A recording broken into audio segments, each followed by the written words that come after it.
സ്വന്തമായി ഒരു ബിസിനസ് തുടങ്ങാൻ ആഗ്രഹമുണ്ടെങ്കിലും കയ്യിൽ പണമില്ലാതെ വിഷമിക്കുന്നവരാണോ നിങ്ങൾ?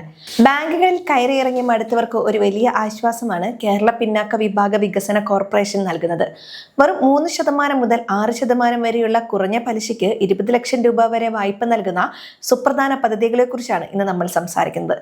വിദേശത്ത് പഠിക്കാൻ പോകുന്ന കുട്ടികൾക്കുള്ള വിദ്യാഭ്യാസ വായ്പയും സ്വന്തമായി സ്വയം തൊഴിൽ കണ്ടെത്താൻ ആഗ്രഹിക്കുന്നവർക്കുള്ള വായ്പകളും ഇതിലുണ്ട്.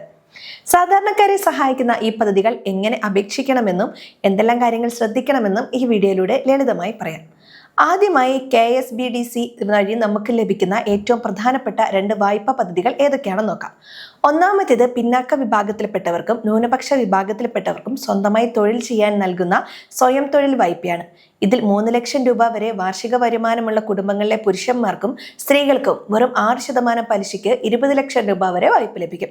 വരുമാനം 3 ലക്ഷം രൂപ മുതൽ 8 ലക്ഷം രൂപ വരെയാണെങ്കിൽ സ്ത്രീകൾക്ക് 6%, പുരുഷന്മാർക്ക് 8% പലിശ നിരക്കിൽ 30 ലക്ഷം രൂപ വായ്പയായി ലഭിക്കും. രണ്ടാമത്തെ പ്രധാന പദ്ധതി വിദ്യാഭ്യാസ വായ്പയാണ്.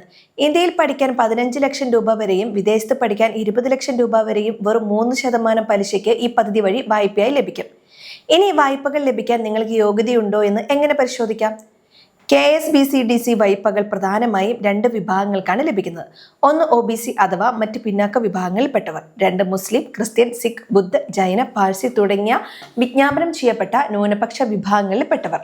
അപേക്ഷകരുടെ പ്രായപരിധി സ്വയം തൊഴിൽ വായ്പയ്ക്ക് 18 വയസ്സ് മുതൽ 55 വയസ്സ് വരെയാണ്.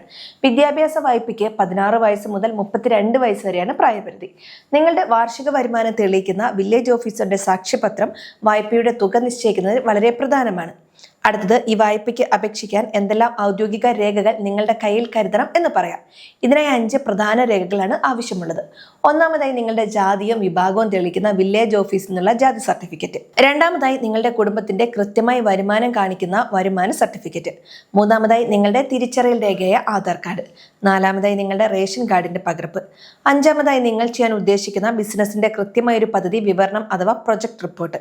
വിദ്യാഭ്യാസ വായ്പയ്ക്കാണ് അപേക്ഷിക്കുന്നതെങ്കിൽ അംഗീകൃത സ്ഥാപനത്തിൽ പ്രവേശനം ലഭിച്ചു എന്ന് തെളിയിക്കുന്ന രേഖയും നീറ്റ് പരീക്ഷ ജയിച്ച സർട്ടിഫിക്കറ്റും അത്യാവശ്യമാണ്. ഇനി നമുക്ക് വീട്ടിലിരുന്ന് തന്നെ ഓൺലൈനായി ഇതിന്റെ ആദ്യഘട്ട രജിസ്ട്രേഷൻ എങ്ങനെ ചെയ്യാമെന്ന് നോക്കാം. വായ്പയുടെ ആദ്യഘട്ട അപേക്ഷ നൽകാൻ KSBCDC ഓൺലൈൻ പോർട്ടൽ, അതായത് www.ksbcdconline.org എന്ന വെബ്സൈറ്റ് തുറക്കുക. അതിൽ കാണുന്ന വിൻഡോ വായ്പ രജിസ്റ്റർ എന്ന ലിങ്കിൽ ക്ലിക്ക് ചെയ്യുക. അപ്പോൾ തുറന്നു വരുന്ന പേജിൽ നിങ്ങളുടെ പേര്, മേൽവിലാസം, ഫോൺ നമ്പർ, ജാതി, വാർഷിക വരുമാനം എന്നിവ കൃത്യമായി ടൈപ്പ് ചെയ്യുക. നിങ്ങൾ ഏത് വായ്പയാണോ ആഗ്രഹിക്കുന്നത് അത് തിരഞ്ഞെടുത്ത് അപേക്ഷ സമർപ്പിക്കുക. ഓൺലൈൻ വഴി പ്രാഥമിക വിവരങ്ങൾ നൽകിയ ശേഷം അപേക്ഷയുടെ പകർപ്പും ഒറിജിനൽ രേഖയും നിങ്ങളുടെ ജില്ലയിലെ KSBCDC ഓഫീസിൽ നേരിട്ട് എത്തിക്കണം. ഈ അപേക്ഷ നൽകുമ്പോൾ നമ്മൾ വരുത്തുന്ന ചില തെറ്റുകളുണ്ട്. അത് എന്തൊക്കെയാണെന്നറിയാമോ? പലരും ഓൺലൈനിൽ വിവരങ്ങൾ നൽകുമ്പോൾ ജാതിയും വരുമാനവും തെറ്റായി രേഖപ്പെടുത്താറുണ്ട്. വില്ലേജ് ഓഫീസിൽ നിന്നുള്ള സർട്ടിഫിക്കറ്റിൽ ഉള്ള അതേ വിവരങ്ങൾ തന്നെ ഓൺലൈനിലും നൽകണം. മറ്റൊരു പ്രധാന കാര്യം, വായ്പ ലഭിക്കുന്നതിന് ആവശ്യമായ ജാമ്യ വ്യവസ്ഥകൾ മുൻകൂട്ടി മനസ്സിലാക്കാത്തതാണ്. സർക്കാർ ജീവനക്കാരുടെയോ ശമ്പള സർട്ടിഫിക്കറ്റോ ഭൂമിയുടെ രേഖകളോ ജാമ്യമായി നൽകേണ്ടി വരും. അതുകൊണ്ട് അപേക്ഷിക്കുന്നതിന് മുൻപ് തന്നെ ഏത് ജാമ്യമാണ് നൽകാൻ സാധിക്കുക എന്ന് ഉറപ്പുവരുത്തണം. ഇല്ലെങ്കിൽ അപേക്ഷ തള്ളിപ്പോകാൻ സാധ്യതയുണ്ട്. മറ്റൊരു പ്രധാന കാര്യം, 2026 പുതിയ മാറ്റങ്ങൾ അനുസരിച്ച് ആധാർ കാർഡും റേഷൻ കാർഡും തമ്മിലുള്ള വിവരങ്ങൾ കൃത്യമായി ഒത്തുനോക്കാറുണ്ട്. വരുമാന സർട്ടിഫിക്കറ്റിന്റെ കാലാവധി 6 മാസമാണെന്ന കാര്യവും പലരും മറന്നു പോകാറുണ്ട്.